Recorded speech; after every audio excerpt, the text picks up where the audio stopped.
अल्हम्दुलिल्लाह रब्बिल आलमीन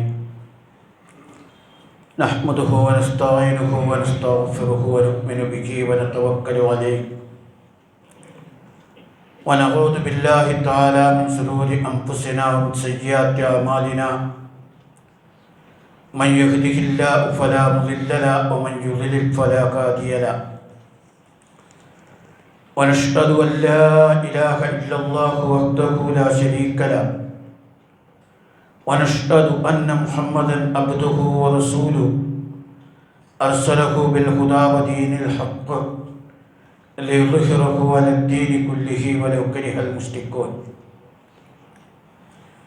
اللهم صل على محمد وعلى آل محمد كما صليت على إبراهيم وعلى آل إبراهيم وبارك على محمد وعلى آل محمد كما باركت على إبراهيم وعلى آل إبراهيم في العالمين إنك حميد مجيد أما بعد فإن خير الحديث كتاب الله وخير الهدي هدي محمد صلى الله عليه وسلم وشر الأمور محدثاتها وكل محدثة بدعة وكل بدعة ضلالة أيها الناس أوصيكم ونفسي أولا بتقوى الله أعوذ بالله السميع العليم من الشيطان الرجيم يا أيها الناس إنا خلقناكم من ذكر وأنثى وجعلناكم شعوبا وقبائل لتعارفوا إن أكرمكم عند الله أتقاكم إن الله عليم خبير صدق الله العظيم رب اشرح لي صدري ويسر لي أمري واحلل عقدة من لساني يفقهوا قولي ആദരണീയരായ സഹോദരന്മാരെ സഹോദരികളെ, അല്ലാഹു സുബ്ഹാനഹു വ തആല നമ്മെ അനുഗ്രഹിക്കുമാറാകട്ടെ.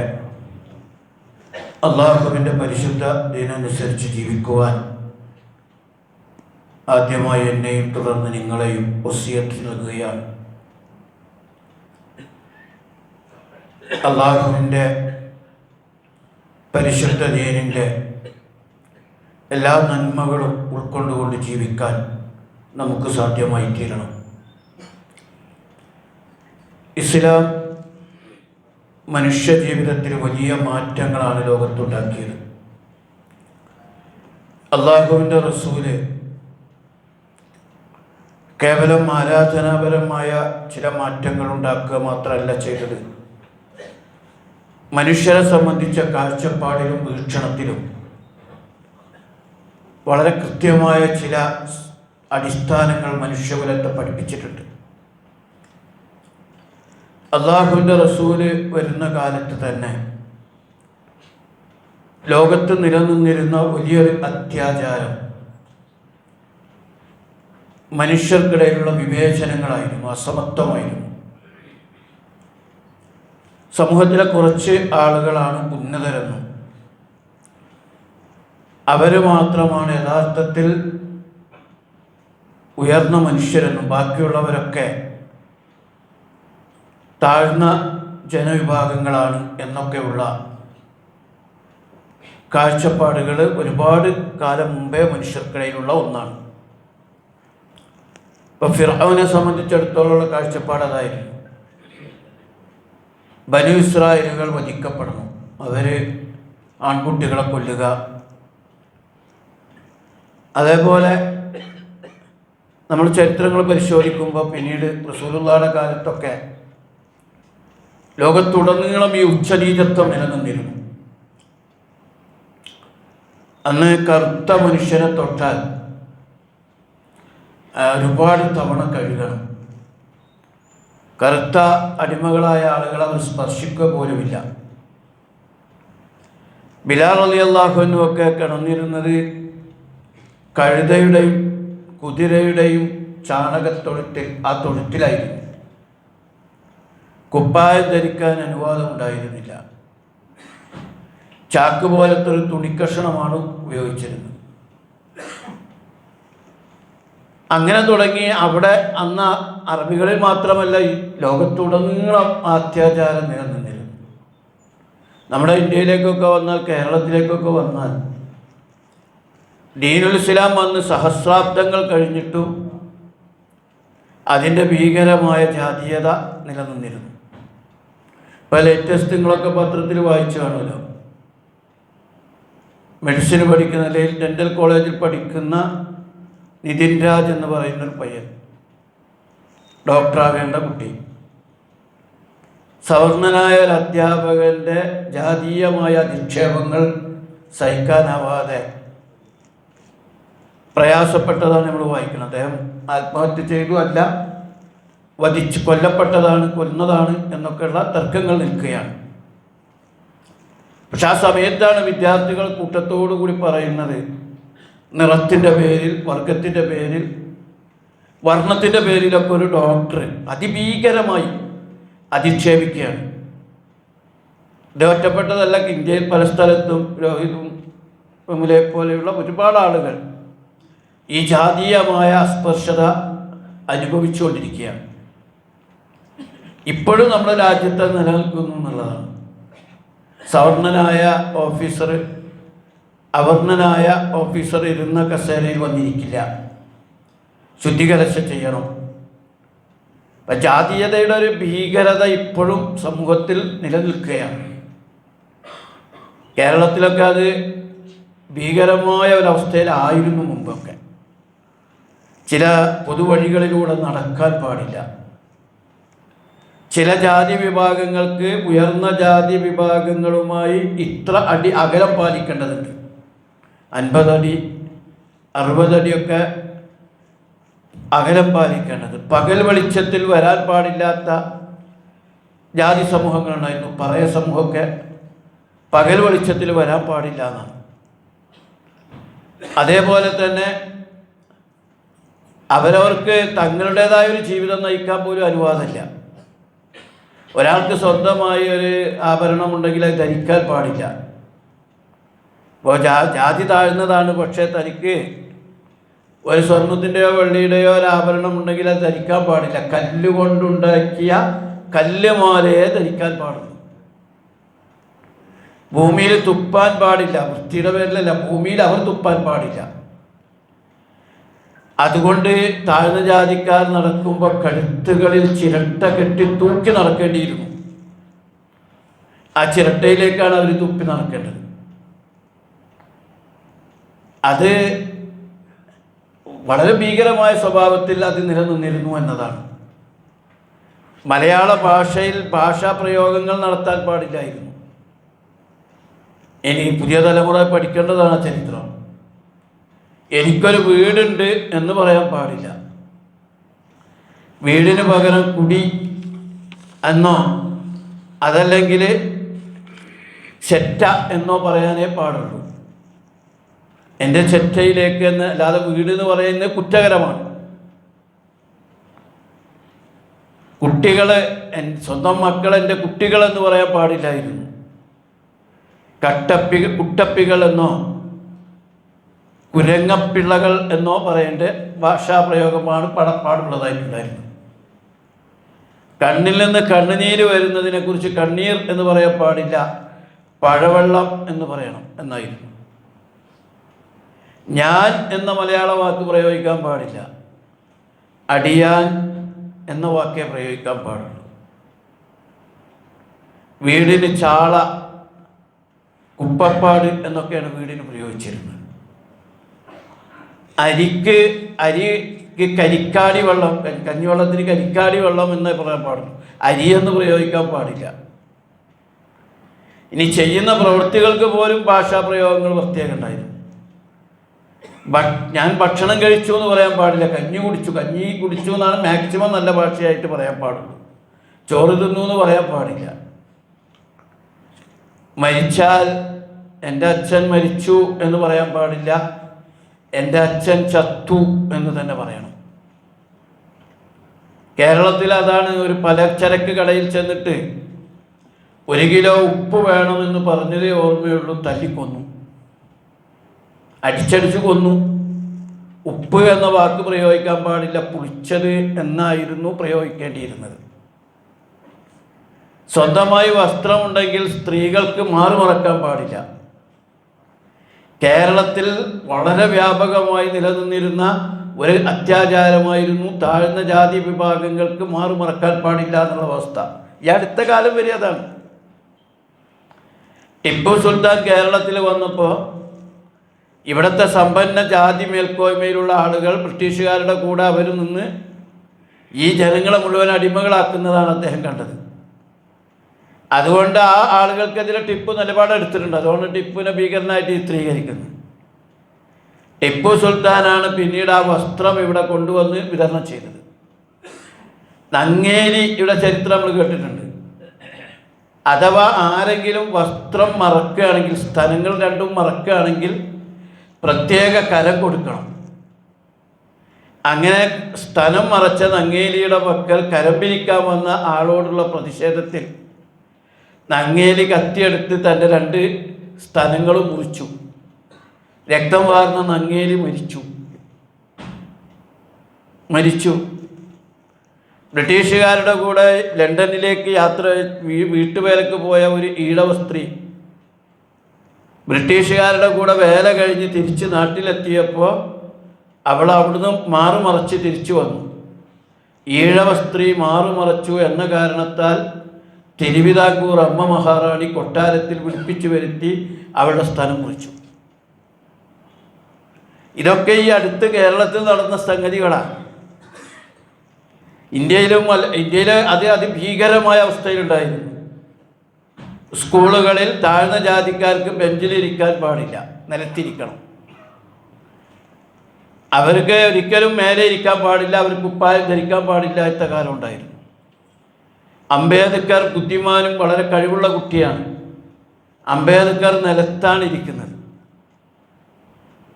നിലത്തിരിക്കുമ്പോൾ മിടുക്കനായ അംബേദ്കറോട് മാഷ് കണക്ക് ബോർഡിൽ ചെയ്യാൻ വേണ്ടി പറഞ്ഞു. ചോക്കെടുത്ത് ബോർഡിൻ്റെ അടുത്തേക്ക് വന്നപ്പോൾ കുട്ടികൾ ബഹളം വച്ചു. കാരണം ആ ബ്ലാക്ക് ബോർഡിൻ്റെ അടുത്ത് അവരുടെ ചോറ്റുപാത്രങ്ങൾ ഇരിക്കുന്നുണ്ട്. ചോറ്റുപാത്രങ്ങളുടെ അരികിലേക്ക് താഴ്ന്ന ജാതിക്കാരൻ ചെല്ലുന്നത് അയിത്തമാണ്. അതുകൊണ്ട് അവർ ബഹളം വെച്ചു. ഇങ്ങനെ ഇന്ത്യയിലും ലോകത്തും കേരളത്തിലൊക്കെ അതിഭീകരമായ ജാതീയത നിലനിന്നിരുന്നു. പക്ഷേ ഇതിൻ്റെയൊക്കെ ഒരുപാട് വർഷങ്ങൾക്ക് മുമ്പ് ഇസ്ലാം വളരെ ശക്തമായൊരു നിലപാട്, ആശയം ലോകത്തെ പഠിപ്പിച്ചു. യാ അയ്യുഹന്നാസ്, ഏ മനുഷ്യരെ, ഇന്നാ ഖലഖ്നാകും മിൻ ദക്കരിൻ വ ഉൻസ, മനുഷ്യരെ മുഴുവൻ സൃഷ്ടിച്ചത് ഒരാണിൽ നിന്നും ഒരു പെണ്ണിൽ നിന്നുമാണ്. വജഅൽനാകും ശുഉബൻ വ ഖബായില ലിതഅറഫു, അവരെ വിവിധ ഗോത്രങ്ങളും വർഗങ്ങളുമാക്കിയത് പരസ്പരം തിരിച്ചറിയാൻ വേണ്ടി മാത്രമാണ്, ഒന്നും മനസ്സിലാകാനാണ്. കറുത്ത മനുഷ്യനായാലും വെളുത്തവനായാലും അവരുടെ ആദ്യ പിതാവും മാതാവും ഒന്നാണ്. ഏത് ഘടനയിൽ ജീവിക്കുന്നവരുടെയും ആദ്യ പിതാവും മാതാവും ഒന്നാണെന്ന വലിയ സങ്കല്പമാണ് ഇസ്ലാം ലോകത്തിന് മുമ്പിൽ വച്ചത്. മനുഷ്യരെ മുഴുവൻ സൃഷ്ടിച്ചത് മിൻ നഫ്സിൻ വാഹിദ, ഒരു നഫ്സിൽ നിന്നാണ്. ഇത് ലോകത്തുണ്ടാക്കിയ മാറ്റം, പ്രതിധ്വനി വലിയ ശക്തമായിരുന്നു. റസൂലുള്ളാഹിയുടെ കാലത്ത് തന്നെ അത് വലിയ ശക്തമാണ്. ബിലാൽ റളിയല്ലാഹു അൻഹു, അദ്ദേഹം ശരിക്കും അബിസീനിയൻ വംശജനാണ്. പക്ഷേ ബിലാൽ റളിയല്ലാഹു അൻഹു ജനിക്കുന്നത് മക്കയിൽ തന്നെയാണ്. മക്കയിലാണ് അദ്ദേഹത്തിൻ്റെ ജനനം. അന്ന് മുതൽ അടിമയാണ്, മയ്യത്തിൻ്റെ അടിമയാണ്. ആ ബിലാൽ റളിയല്ലാഹു അൻഹു ഒരു രാത്രി റസൂലുള്ളാഹിയെ കാണാൻ വേണ്ടി പോവുകയാണ്. ആരും കാണാതെ ഇരുട്ടിൻ്റെ മറവിൽ റസൂലിൻ്റെ വീട്ടിൽ ചെന്നു. ശബ്ദമുണ്ടാക്കി വിളിച്ചപ്പോൾ റസൂല് ചോദിച്ചു, ആരാ? ബിലാൽ റളിയല്ലാഹു അൻഹു പറഞ്ഞു, ഞാനാ. പേരല്ല പറഞ്ഞു, ഞാനാ. ആ ശബ്ദം കേട്ട റസൂല് ബിലാൽ റളിയല്ലാഹു അൻഹു കൂരിരുട്ടിൽ, അന്ന് വിളക്കും വെളിച്ചൊന്നും ഇല്ലല്ലോ, വല്ലാതെ ആവേശത്തോടു കൂടി കെട്ടിപ്പിടിച്ചു. ആദ്യമായി ആ ശരീരത്തിൽ ഒരു വെളുത്ത ശരീരം തട്ടുകയാണ് ബിലാലിൻ്റെ. അന്ന് ബിലാൽ റളിയല്ലാഹു അൻഹു കിട്ടിയ ആവേശം ചരിത്രത്തിലെ തുല്യതയില്ലാത്തതാണ്. ലോകം അതുവരെ വെച്ചു പുലർത്തിയ അസമത്വങ്ങളുടെ ചീട്ടുകൊട്ടാരങ്ങൾ തകരുന്നതായിരുന്നു. പിന്നീട് നിങ്ങൾക്ക് കാണാൻ കഴിയും, ഈ ബിലാൽ റളിയല്ലാഹു അൻഹു ഒറ്റപ്പെട്ടതല്ല കേട്ടോ. ആ ബിലാൽ റളിയല്ലാഹു അൻഹു റസൂലുള്ളാഹിയുടെ മജ്ലിസിലെ ഏറ്റവും ശ്രേഷ്ഠനായ വ്യക്തിയാണ്. പലപ്പോഴും പ്രമുഖരായ വ്യക്തികളെക്കാൾ ഉന്നത സ്ഥാനത്ത് ബിലാൽ റളിയല്ലാഹു അൻഹുവാണ് ഇരുന്നത്. ബിലാൽ റളിയല്ലാഹുവിൻ്റെ സ്ഥാനത്തിൽ സഹാബാക്കൾക്ക് അസൂയ തോന്നിയിരുന്നു എന്ന് വരെ പറയുന്നതായി കാണാൻ കഴിയും. ഒരു ഘട്ടത്തിൽ അബൂ ഉബൈദ റളിയല്ലാഹു എന്ന് പറയുന്ന പ്രമുഖ ഖുറൈശി തറവാട്ടിലെ സ്വഹാബി ബിലാൽ റളിയല്ലാഹുവിനുമായി ചെറിയ സംസാര അസ്വസ്ഥ ഉണ്ടായപ്പോൾ കറുത്തവളുടെ പുത്ര എന്ന് വിളിച്ചുപോയി. അള്ളാഹിൻ്റെ റസൂലിൻ്റെ അടുക്കൽ ഏറ്റവും ഗൗരവമുള്ള കേസായിരുന്നു അത്. ബിലാൽ റളിയല്ലാഹുവിന് ഒരു അപകർഷതാബോധവും ഉണ്ടായിരുന്നില്ല എന്നുള്ളതാണ്. ബിലാൽ റളിയല്ലാഹുവിൻ്റെ ആ പ്രശ്നം റസൂലിൻ്റെ മജ്ലിസിലെത്തി.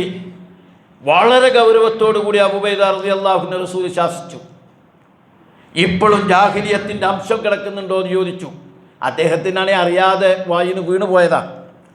പറഞ്ഞ ഉടനെ തന്നെ പശ്ചാത്താപവിവശനായിരുന്നു അദ്ദേഹം. അബൂ ഉബൈദ റളിയല്ലാഹുവിന് ബിലാൽ റളിയല്ലാഹുവിനോട് പറയുന്നുണ്ട്, ഞാനിവിടെ കിടന്നു തരാൻ എൻ്റെ ശരീരത്തിൻ്റെ മുകളിലൊന്ന് കയറി നിന്നോ, എൻ്റെ ശരീരത്തിൽ എൻ്റെ മനസ്സിൽ വല്ല ജാതീയതയുടെ അംശമുണ്ടെങ്കിൽ പോയിക്കോട്ടെ.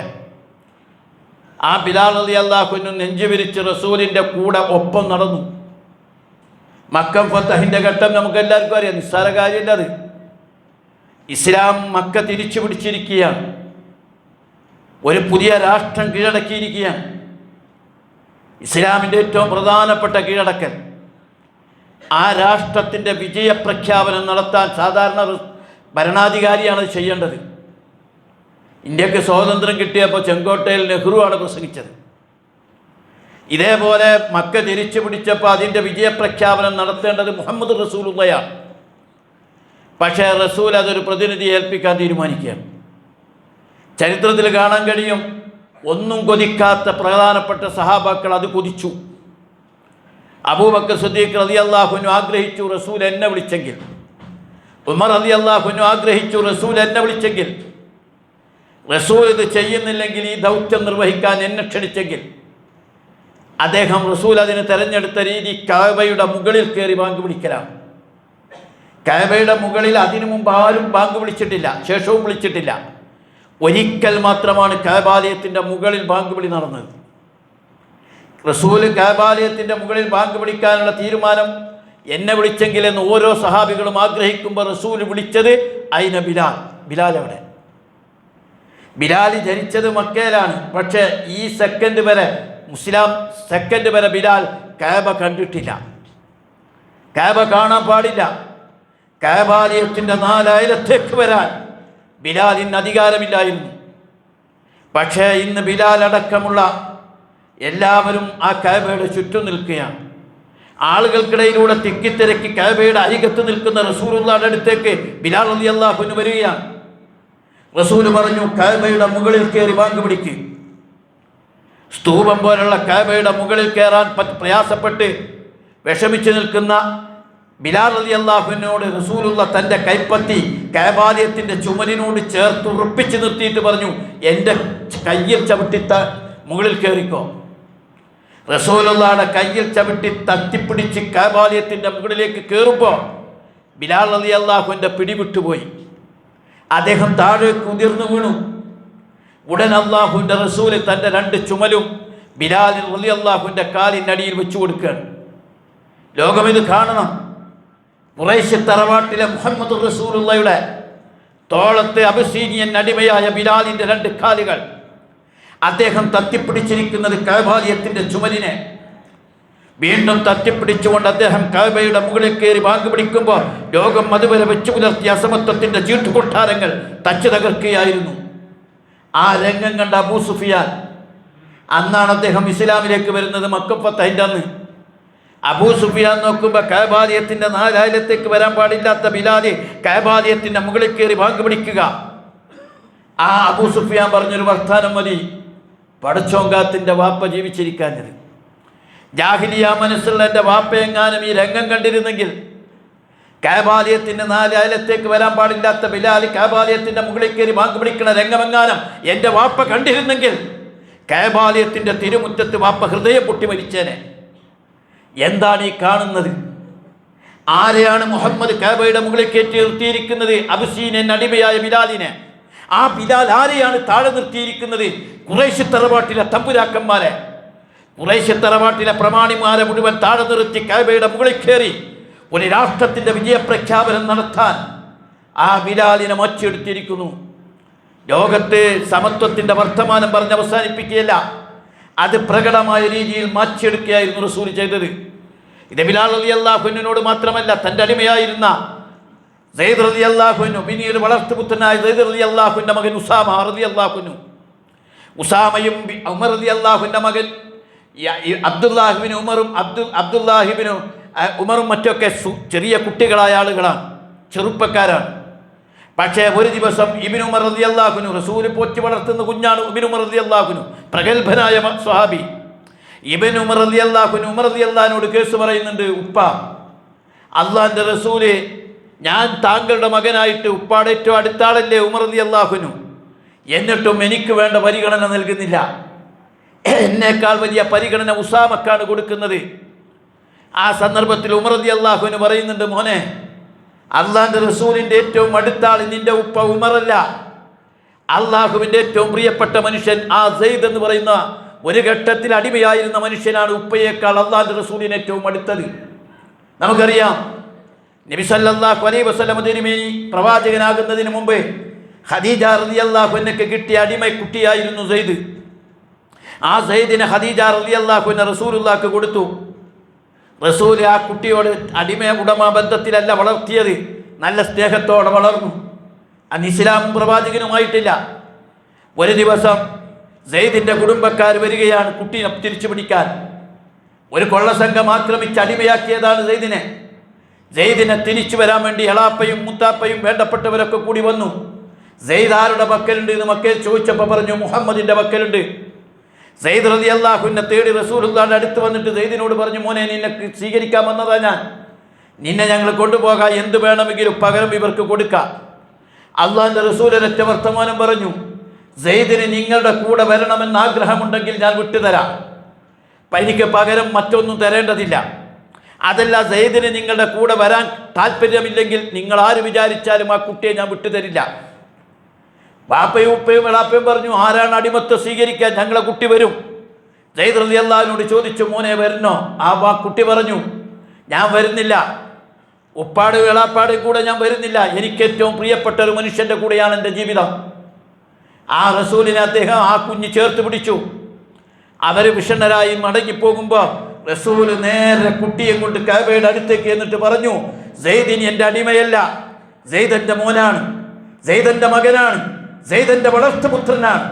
ആളുകൾ അന്ന് മുതൽ വിളിച്ചു സെയ്ദ് ബിൻ മുഹമ്മദ് എന്ന് വിളിച്ചു.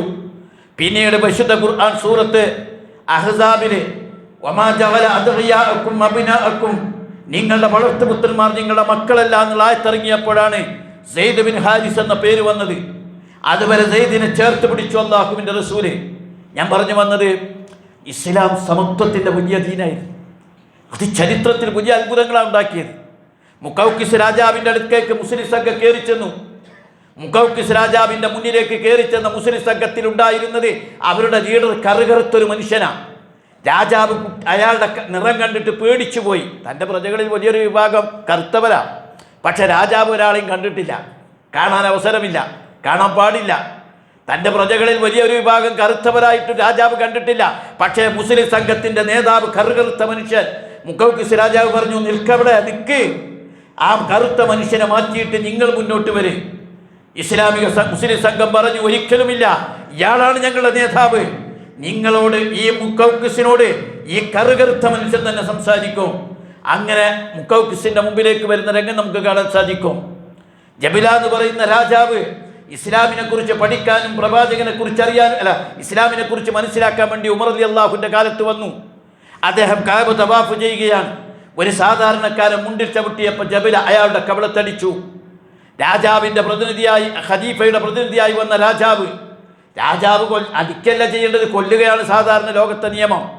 പക്ഷേ ജബില അടിച്ചു. അടിച്ച പണിക്ക് ഉമർ റളിയല്ലാഹു അൻഹു ജബലയുടെ കൈക്ക് കയറി പിടിച്ചു. എന്നിട്ട് പറഞ്ഞു, ഇതാ ഖലീഫ പ്രഖ്യാപിക്കുന്നു, ഈ സാധാരണക്കാരൻ രാജാവിൻ്റെ മുഖത്തടിക്കും, രാജാവിൻ്റെ മുഖത്തടിക്കും. ജബല ചോദിച്ചു, ഞാൻ രാജാവാണ്, എൻ്റെ മുഖത്തൊരു സാധാരണക്കാരൻ അടിക്കുകയോ? ഉമർ റളിയല്ലാഹു അൻഹു പറഞ്ഞു, ഇത് ഇസ്ലാമാണ്, ഇവിടെ വലിയവനും ചെറിയവനുമില്ല, മനുഷ്യരൊന്നാണ്, തിരിച്ചടിക്കുക തന്നെ ചെയ്യും. ജബല പറഞ്ഞു, സാധാരണക്കാരൻ്റെ അടി കൊള്ളണോ, നിങ്ങളുടെ വധശിക്ഷ ഏറ്റുവാങ്ങണോ എന്ന് അവസരം നൽകണം. ഒരു സാധാരണക്കാരൻ്റെ അടി കിട്ടുന്നതിനേക്കാൾ അത് അടികിട്ടലാണ്, വധശിക്ഷ ഏറ്റുവാങ്ങുന്നതിനേക്കാൾ എനിക്ക് നാണക്കേട് എന്ന് പറഞ്ഞ് രാത്രിക്ക് രാത്രി രക്ഷപ്പെടുന്ന നമുക്ക് കാണാൻ സാധിക്കും. ഞാൻ പറയുന്നത് ഇസ്ലാം വളരെ കൃത്യമായി പ്രഖ്യാപിച്ചു. ശരിക്ക് പ്രവാചകൻ സല്ലല്ലാഹു അലൈഹി വസല്ലം തിരുമേനി ഹജ്ജത്തുൽ വിദായിൽ വെച്ച് വളരെ ഉറക്കെ പറഞ്ഞൊരു കാര്യം, ലാ ഫളല ലി അറബിയ്യിൻ അലാ അജമിയ്യിൻ വലാ ലി അജമിയ്യിൻ അലാ അറബിയ്യിൻ വലാ ലി അബിയദ അലാ അസ്വദ വലാ ലി അസ്വദ അലാ അബിയദ്. അറബിക്ക് അനറബിയേക്കാളോ അനറബിക്ക് അറബിയേക്കാളോ വെളുത്തവന് കറുത്തവനേക്കാളോ കറുത്തവന് വെളുത്തവനേക്കാളോ ഒരു ശ്രേഷ്ഠതയുമില്ല. അങ്ങനെ കൃത്യമായി ഇസ്ലാം ഈ സമത്വം പറഞ്ഞ സമത്വത്തിലാണ് ലോകത്ത് ഇസ്ലാം വളർന്നത്. പക്ഷേ ഞാനിപ്പോൾ ഈ അടുത്ത ഇന്നലെയൊക്കെ ആയിട്ട് ഈ മുസ്ലിം സമൂഹത്തിലെ ജാതീയതയെക്കുറിച്ച് ഇൻ്റർനെറ്റിലൊക്കെ വായിച്ചു നോക്കുമ്പോൾ നമുക്കിടയിലുണ്ട് ഇത് വന്നിട്ട്. ഇസ്ലാമിലെ വേണ്ടാത്ത കാര്യങ്ങൾ നമ്മൾ സ്വീകരിച്ച പലതിൻ്റെ കൂട്ടത്തിൽ മുസ്ലിം സമുദായവും മനുഷ്യരൊന്നായി പഠിപ്പിച്ച ഈ ദീനിൻ്റെ ആൾക്കാർ അവരും ചിലരെ മേന്മ ഉള്ളവരും ചിലരെ താഴ്ന്നവരുമായിട്ട് കാണുന്ന അവസ്ഥയിലേക്ക് എത്തിയിരിക്കുന്നു. തൊഴിലിൻ്റെ പേരിൽ, നിറത്തിൻ്റെ പേരിൽ, ചില വർഗത്തിൻ്റെ പേരിൽ, ചില പ്രദേശത്തിൻ്റെ പേരിൽ, അങ്ങനെ അത് ഇസ്ലാമിന് ഏറ്റവും അപമാനമാണ്. ചില ആളുകളെ, ചില വിഭാഗക്കാർ, ചില തൊഴിലെടുക്കുന്ന ആളുകൾ, മുടിവെട്ടുന്ന ആളുകൾ, അവർ വേറെ വിഭാഗം, കടലിൽ പോകുന്നവർ വേറെ വിഭാഗം, തമിഴ് സംസാരിക്കുന്നവർ വേറെ വിഭാഗം, ഉറുദു സംസാരിക്കുന്നവർ വേറെ വിഭാഗം. നമ്മൾ മനസ്സിലാക്കണം, ഇസ്ലാമിൽ അങ്ങനെ ഒരു ചുക്കില്ല. അതിലാർക്കെങ്കിലും ശ്രേഷ്ഠതയോ ശ്രേഷ്ഠത കുറവോ ഇല്ല. അത് ഉണ്ടാക്കുന്നവൻ ദീനിനെ പൊളിക്കുന്നവനാണ്, ദീനിനെ പൊളിക്കുന്നവനാണ്. നമ്മൾ മനസ്സിലാക്കി ഉണ്ടാകാൻ പാടില്ല. എന്തെങ്കിലും ജാഹിലിയത്ത് നമ്മളെ പഠിപ്പിച്ചിട്ടുണ്ടെങ്കിൽ അത് തെറ്റായ കാര്യമാണ്. മുസ്ലിം സമൂഹത്തിന് ശരിക്ക് ഈ താഴ്ന്ന ജനവിഭാഗത്തെ മുഴുവൻ ഇസ്ലാമിലേക്ക് കൂട്ടിക്കൊണ്ടുവരാൻ പറ്റുമായിരുന്നു. പക്ഷേ നമ്മൾ എന്ത് ചെയ്തു എന്ന് പറഞ്ഞാൽ, താഴ്ന്ന വിഭാഗത്തിൽ ഒരാൾ മരിച്ചാൽ ചത്തൂന്ന് നമ്മളും പറഞ്ഞു. വാപ്പാനേക്കാളും പ്രായമുള്ളവനെ അയാളെ പേര് നമ്മളും വിളിച്ചു. ഏട്ടെന്ന് ചേർത്ത് വിളിക്കാൻ നമ്മൾ തയ്യാറായില്ല. ഏട്ടെന്ന് ചേർത്ത് വിളിക്കാൻ നമ്മൾ തയ്യാറായില്ല. തൻ്റെ വാപ്പാനേക്കാളും പ്രായമുള്ള തൻ്റെ വീട്ടിൽ പണിക്ക് വരുന്ന അധികൃത ജനവിഭാഗത്തിൽപ്പെട്ട മനുഷ്യരെ അയാളെ പേര് മാത്രം വിളിക്കാൻ നമ്മൾ പഠിപ്പിച്ചു. ഏട്ടെന്ന് വിളിക്കണത് നാണക്കേടാന്ന് നമ്മളെ മാർന്നമാർ മക്കളെ ഉപദേശിച്ചു. ഞാൻ പറയുന്നത് കുലത്തിൻ്റെ പേരിൽ, വർഗത്തിൽ പലതും റാവുത്തർമാർ, അതേപോലെ തന്നെ പല വിഭാഗങ്ങൾ, ഇത് ഇസ്ലാം ഒരിക്കലും അംഗീകരിച്ചിട്ടില്ല. പല ഗോത്ര വിഭാഗങ്ങളും ഇതൊക്കെ ഉണ്ടാവും. പക്ഷെ മുസ്ലിമീങ്ങൾ ഒന്നാണ് മുസ്ലിമീങ്ങൾ.